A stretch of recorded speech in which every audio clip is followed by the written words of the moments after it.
Maqaa Abbaa, kan Ilmaa, kan Hafuura Qulqulluu, Waaqa tokkoon. Ameen.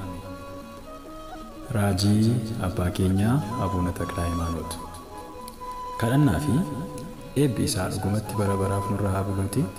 Abbaan keenya Abuuna Taklaa Hayimaanoot raajii inni godhe isa kana.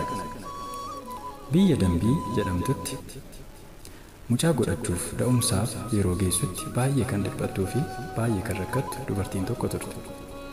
Mucaan isheen deesses yeroo sana jalaa du'a ture.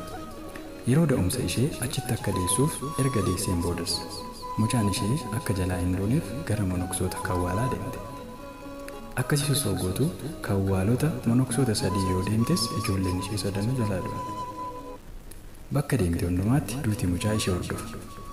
Deemuu isheen dubartiin kun erga ulfooftee booda akka ijoollee koo warra jalqabaa na jalaa du'anii mucaan amma ani godhadhus akka na jalaa hin duune Abbaan koo Taklaa Hayimaanoot akka na fayyisuuf gara bakka awwaalcha isaa deemee kadhachuun qaba jette.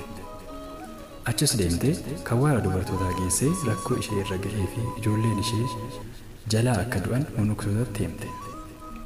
Osoo isaanitti himaa jirtus akkuma tasaa ciniinsuun ishee qabate. Sana booda dubartiin sun da'uuf yeroo rakkattu dhiphattu yeroo arganitti obboleettiin keenya kan maal taate kan isheen gochaa jirtu maalidha?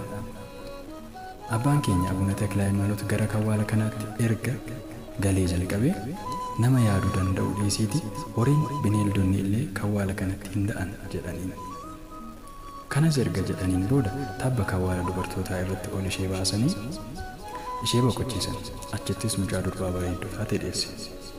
Achi abjuu isheetiin abbaan keenya Abbaan Taklaa Hayimaanoot itti mul'atee fannoodhaan yeroo ishee eebbisu argite. Waqtii qulqullaa'uu erga fixxee boodas maqaa mucaa ishee Amata Taklaa Hayimaanoot jettee moggaasuun abbaa keenyaaf tajaajiltuu akka taatuuf ishee kenneera jettee kawwaala sanaaf kennitee gara biyya isheetti deemte. Mucaan sunis hanga guyyaa boqonnaa isheetti tajaajilaa jiraatte. Kadhannaa fi eebbi araarsummaan isaa hunduma keenya irra oolee haa bubbulu. Ameen. Waaqayyo kadhannaa abbaa keenya Taklaa Hayimaanootiin gara keenyatti haa deebi'u, biyya keenyatti haa araaramu, ija araara isaa nuuf haa mul'isu. Ameen. Qaabsuuraa Taklaa Hayimaanoot.